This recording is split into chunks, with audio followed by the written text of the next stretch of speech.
Ladies and gentlemen, I give you Hellfire.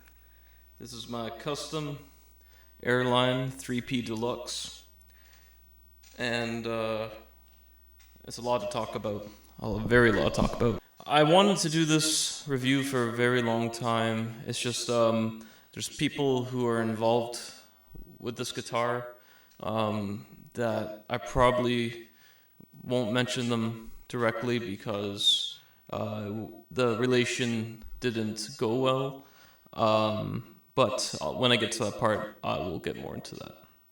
So about 2 years ago, it was probably a really dark time for me. I wasn't doing too well. I had a lot of struggles and stuff like that, and I've been playing guitar for 16 years, and at that point in my life, I didn't even have a guitar. It was really shitty. Probably a lot of you, or some of you, have probably gone through that, and it really sucks. Because me, I always like to have a guitar in my hands, at least, even if it's for 5 minutes of the day, you know. At that point in my life, it was really shitty. But one day, I was laying in bed, and, I was sleeping, and I got a call that woke me up. And this person wants to stay anonymous, so I'm going to keep it that way. So this person said to me, "Hey, have you seen Clint?" And I was like, I just woke up, haven't seen nobody except for the girls in my dreams, you know. And then that person was like, "Check your phone. You didn't get a picture or anything?" And I realized that my data was off, so I had to turn it on.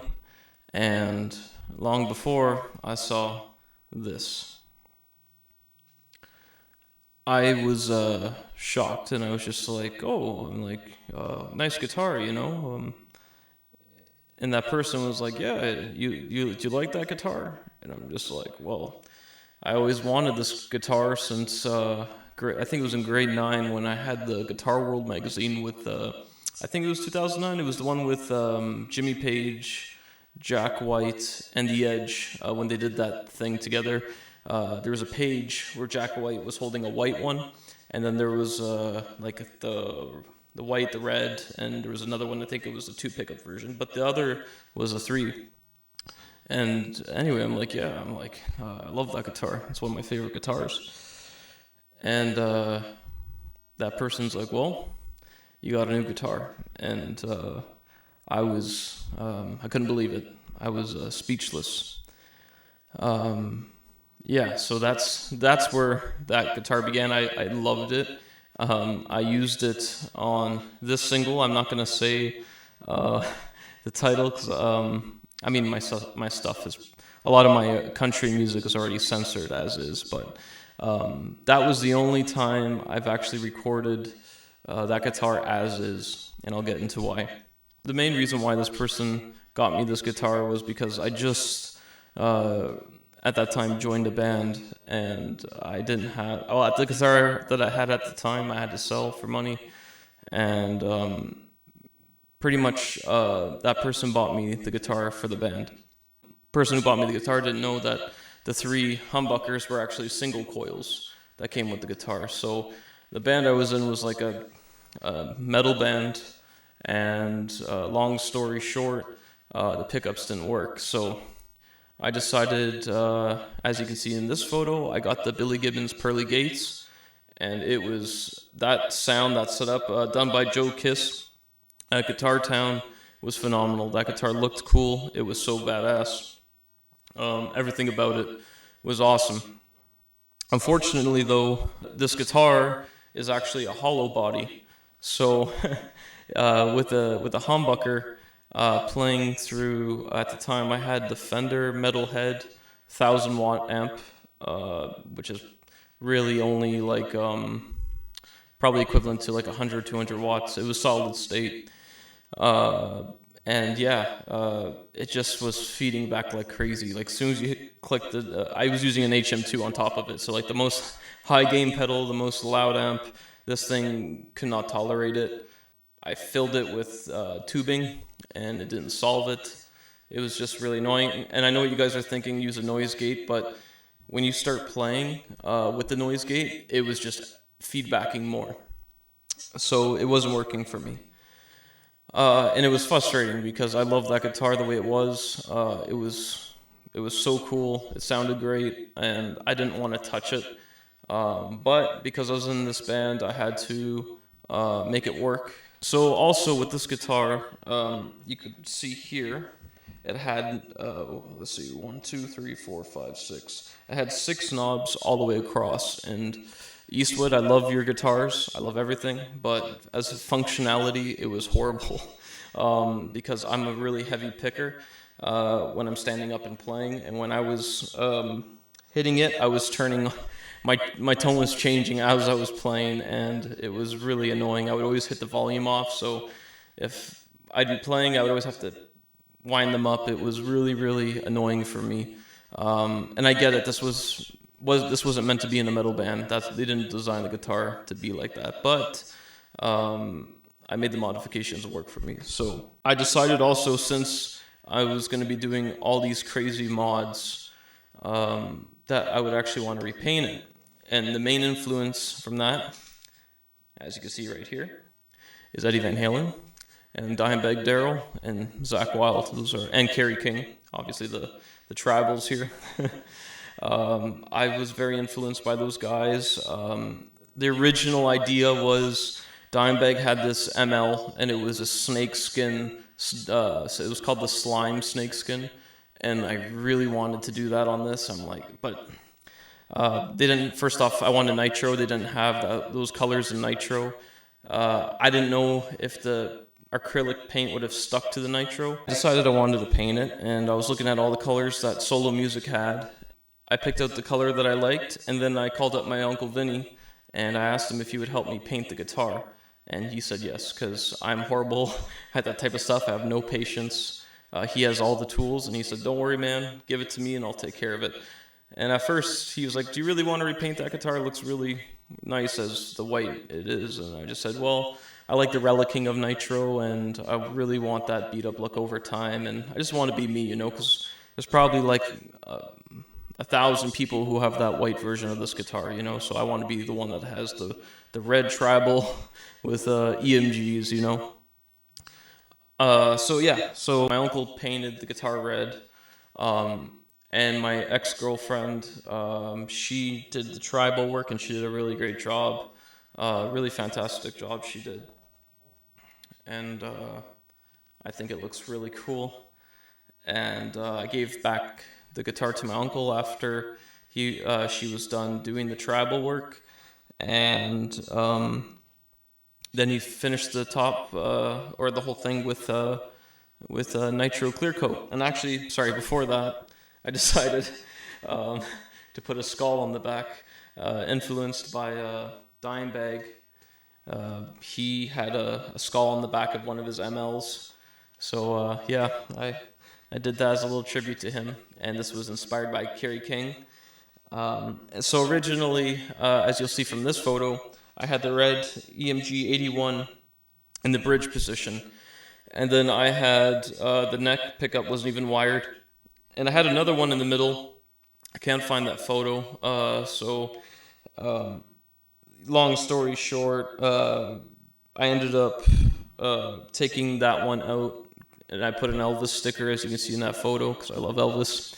And when I was playing with this guitar, I would kind of fool people. I would like flip the switch and I'd go to the neck pickup and be like, "How's this sound?" And some folks were like, "Oh yeah, it sounds thicker." And then at the end, I'd be like, "Yeah, it's not even hooked up, right?"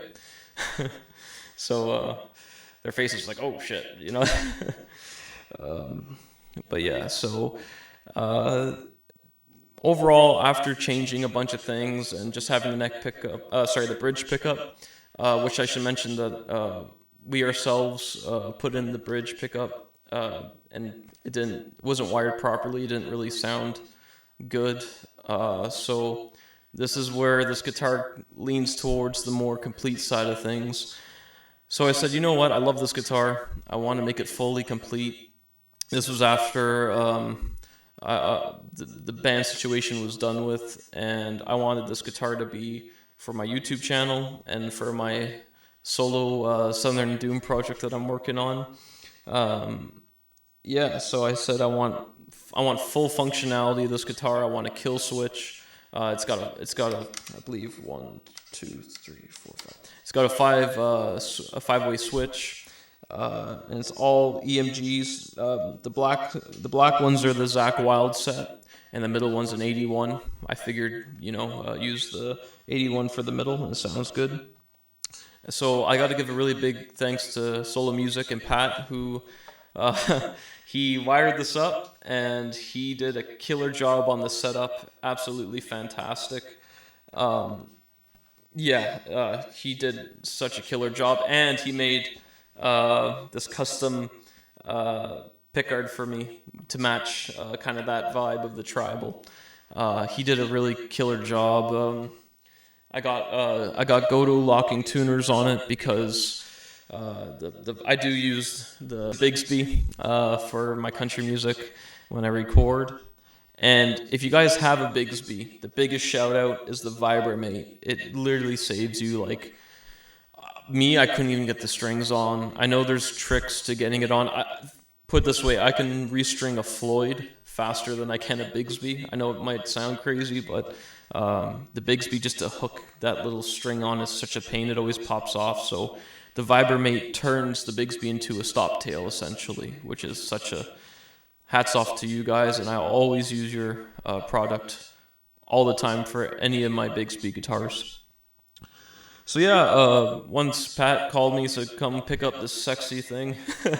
It was, I don't know if he used the term sexy, but he said, pick up this thing, this weird, funny, cool Airline thing. And I absolutely love it. It sounds great. I added, I forget the name of the movie, but I added this sticker. If I can get a close up on that. I got that from Harvester Bikes in Woodbridge, Ontario. I have BMX bikes, so that's where I got that sticker from. It was like a little kit. And I thought it matched the guitar, It's from Hell, so it makes that screaming tone. So yeah, I just, there's always been something cool about messing with your guitars, I just love customizing guitars. Actually, that Eddie Van Halen guitar is probably, I think, one of the only guitars of mine that I haven't modded. So it's nice to have at least one guitar stock, and you play the hell out of it, and it's got all the nicks and dings, and it could be proud of those, One thing I do want to mention with this guitar, this is a 20 fret guitar, so it cuts off. You can't even play the high E scale on this guitar. So that's the only downside about this guitar. That's actually why I got the Eddie Van Halen guitar, because I wanted a guitar with all fret access. I didn't want anything that I wanted access to everything. I wanted a Floyd. I wanted something that would be an addition. So I got that guitar kind of for what this guitar can't do, essentially. It's got the rolling nut bridge, which I upgraded to the Solo Pro bridge, which is honestly 10 times better, because those rolling bridges have those little balls that easily fall off every time you change your strings, and I did lose one, so I had to upgrade the bridge. So it's a great upgrade if you get one of these. And now that I don't use an HM2 anymore, this guitar rarely feeds back. Even if I'm playing through an amp, the EMG has helped with that. You could use a noise gate to really fine dial it, but you can definitely play metal with this guitar. Its Airlines are awesome. I'm going to be making a video on that, because I think a lot of people, they look at this guitar and they say, oh, like Jack White used it. And it's like, okay, well, Jimmy Page used a Les Paul, so does that mean, no one else can use that type of instrument? You know what I mean? And this is also my favorite for using slide. I mean, this is a really good slide guitar. And I will say, because I don't want any misconceptions, I'm a big Jack White fan, and he's one of the reasons why I saw this guitar, and I always wanted one. And the original ones, to be honest, he even said they're kind of hell to play. I don't know, maybe if any of you guys out there have an original, let me know how you guys like that. But the modern construction of this with the truss rod and everything, it's just like, This guitar is flawless. The fretwork's amazing. You know what? If I wasn't in that metal band, I wouldn't have changed the guitar, truthfully. It would have been stock.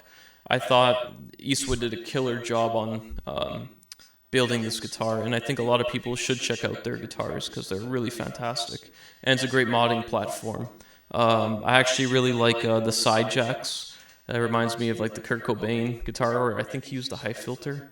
I forget which one he used, but I was looking at those, and that would be cool to like refinish in the tobacco burst nitrocellulose paint. Well, folks, hope you have a great weekend, and cheers to you all. Thank you for stopping by, and I can't wait to make the next video for y'all. I hope you all enjoyed the story.